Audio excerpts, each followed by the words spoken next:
જય ભવાની હેમા પાર્વતી પતયે હર હર મહાદેવ.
જોરદાર આપણે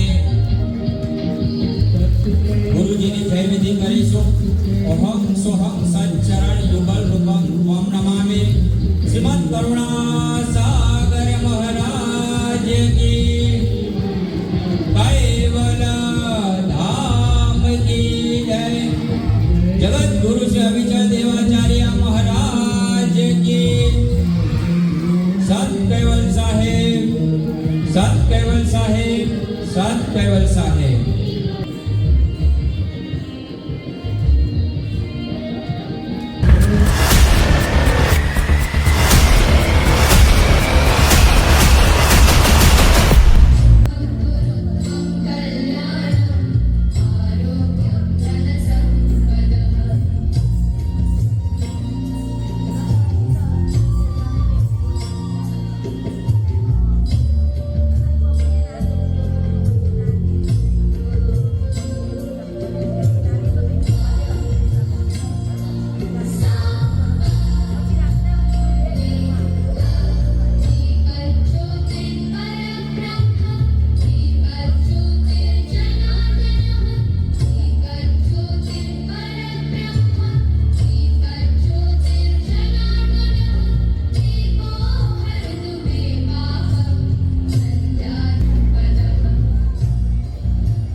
સંસ્થાના એજ્યુકેશન ડાયરેક્ટર શ્રી મહેશભાઈ પટેલ સાહેબ, મેનેજિંગ ડાયરેક્ટર શ્રી અંકિતભાઈ પટેલ, માનનીય શ્રી અશ્મિરા મેમ, ઉન્નતિબેન, સમગ્ર શિક્ષક મિત્રો, પધારેલ વાલી મિત્રો, વાલા બાળકો અને મારા સાથી મિત્ર શ્રી પિયુષભાઈ ચાવડા સાહેબ.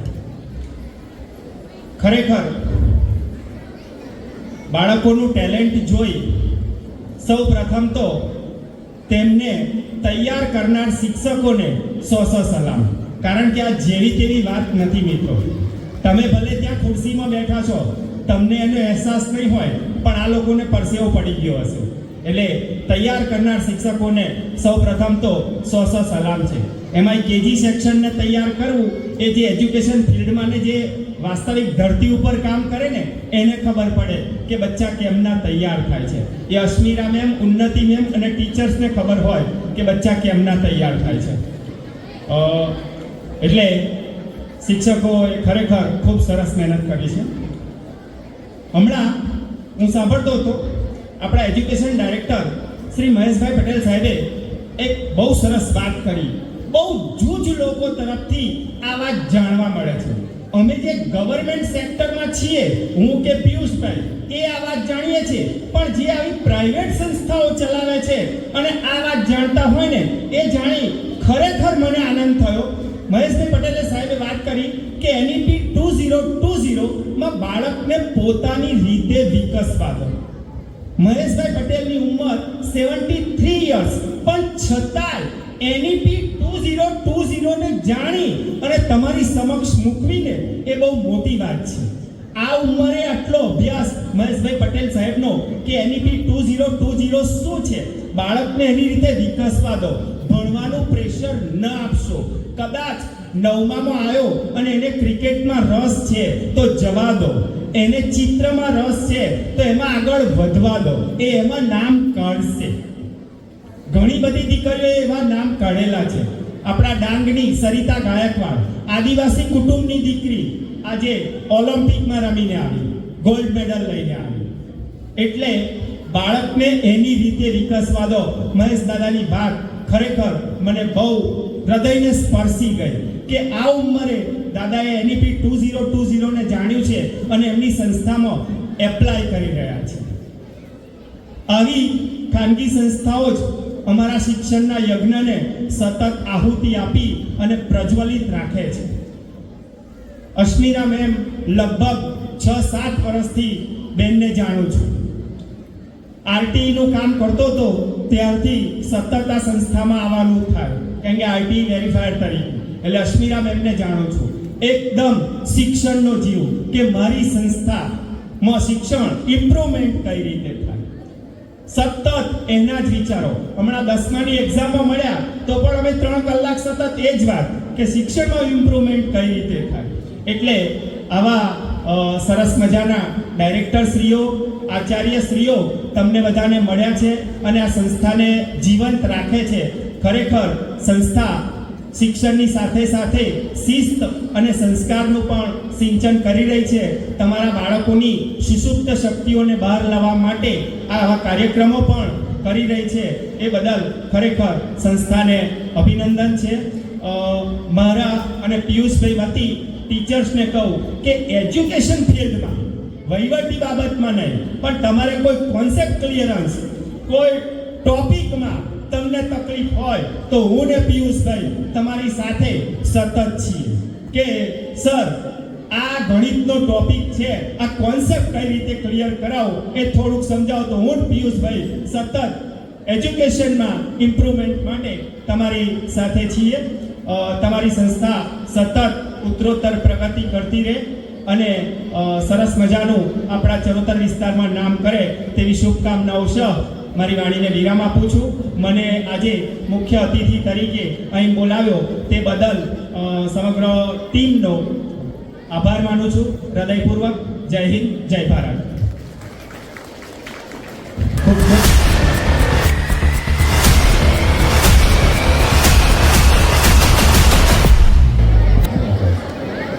સત્ય સાહેબ, મિત્રો અત્યારે વાર્ષિકોત્સવ જ્યારે ખૂબ સુંદર મજાનો થઈ રહ્યો છે ત્યારે પહેલાં તો સમગ્ર સ્ટાફને અને આચાર્યશ્રીઓને ખૂબ ખૂબ અભિનંદન. ખૂબ સુંદર. વિદ્યાર્થીઓને દર વર્ષે કંઈક અનોખું હોય છે. આપણે જોયું છે કે સફળતા છે ને ક્યાંય અટકતી નથી. 1 by 1 એક સ્ટેપ પછી એક સ્ટેપ કંઈક અપગ્રેડ કરતા જ હોય છે. જેમ મોબાઈલમાં વર્ઝન અપડેટ થાય ને એવી રીતે આ સંસ્થાની અંદર દરેક પ્રોગ્રામ દર વર્ષે કંઈક ને કંઈક અપડેટ થાય છે. એટલે પહેલાં તો ખરેખર આ તમામ શિક્ષક મિત્રોને ખૂબ ખૂબ અભિનંદન કે એમણે જે મહેનત કરાવી છે બાળકોને. આપણને ક્ષણિક આનંદ લાગે પણ બાળકો લગભગ છેલ્લા 10-15 દિવસથી સતત આનો પ્રયાસ કરતા હશે. આ સંસ્થા માટે ચોક્કસ એટલું કહીશ કે જ્યારે પણ ગુજરાત સરકારના શિક્ષણ વિભાગને જ્યારે જરૂર પડી છે ત્યારે આ સંસ્થાના મહાનુભાવોએ ખૂબ સુંદર સહયોગ આપ્યો છે. તમે બધા નસીબદાર છો બાળકો કે તમને આવું સારું મેનેજમેન્ટ મળ્યું છે. હમણાં જ તમને બધાને ખ્યાલ હશે કે જિલ્લાનો ઇનોવેશન ફેર અહીંયા આગળ થયો હતો. એની પહેલાં ફૂડ કાર્નિવલ કાર્યક્રમ થયો હતો. એની પહેલાં સાયન્સ ફેરનું આયોજન કરવામાં આવ્યું હતું. જો ક્યાંય અટકતા નથી. ક્યાંક ને ક્યાંક કાર્યક્રમો એવા ચાલુ રાખે છે કે જ્યાં બાળકોની સુસુપ્ત શક્તિઓનો વિકાસ થાય અને બાળક કંઈક નવું કરે. એટલે તમામ બાળકો અહીંયા આગળ જે પાર્ટિસિપેશન કરે છે ને ભવિષ્યમાં ક્યાંક ઉજળું ભવિષ્ય લઈને જ જવાનું છે એ નક્કી છે. એટલે તમામ વાલીઓને પણ ખૂબ ખૂબ અભિનંદન અને બાળકોને પણ ખૂબ ખૂબ અભિનંદન. ખૂબ સુંદર તૈયારી કરી છે. આ સાથે સાહેબ તમને જાણ કરીએ કે હમણાં જ રાજ્ય કક્ષાનો વિજ્ઞાન મેળો નોલેજ હાઈસ્કૂલની અંદર પૂર્ણ થયો. ત્યાં પણ આપણી સંસ્થાના વખાણ થયા હતા. એટલે એ મેનેજમેન્ટને ખૂબ ખૂબ અભિનંદન આપું છું કે આપણા જિલ્લા કક્ષાના ઇનોવેશન ફેરની અંદર આપણી ટીમનું કામ ત્યાં આગળ દેખાયું છે. તમામ શિક્ષક મિત્રોને પુનઃ ખૂબ ખૂબ અભિનંદન. બાળકો પરીક્ષાઓની તૈયારી પણ ખાસ કરજો. સ્ટ્રેસ લેવાની જરૂર નથી પણ થોડી પ્રિપેરેશન કરજો. વાલીઓને એક જ વાત કહેવા માંગુ છું કે વર્ષ શરૂ થાય ને તો બાળક 1 કલાક વાંચતું હોય તો પરીક્ષાના આગલા દિવસ સુધી 1 કલાકની જ ટેવ રાખજો. જરૂર નથી પરીક્ષા આવે એટલે ઉજાગર કરાવો. દરરોજ 1 કલાક રીડ કરશે ને તો એનું કોઈ જ કન્ટેન્ટ બાકી રહેશે નહીં. તમે શું થાય આપણે પરીક્ષા આપવાની જ્યારે સમય આવે ને ત્યારે આપણે 7-8 કલાક વંચાવીએ છીએ. છોકરું એ દિવસ થાકી જાય. બરાબર છે. તો બને તો દરરોજ હવે પછીના સેશનમાં જ્યાં પણ ભણાવવાનું આવે ત્યાં 1 કલાક હોય તો 1 કલાક, 2 કલાક હોય તો 2 કલાક એ જ રીતે સેશન રાખજો. તમામ સ્ટાફને આચાર્યશ્રીઓને ખૂબ ખૂબ અભિનંદન. સાથે મેનેજમેન્ટને પણ ખૂબ ખૂબ અભિનંદન સુંદર કાર્યક્રમ બદલ. Thank you.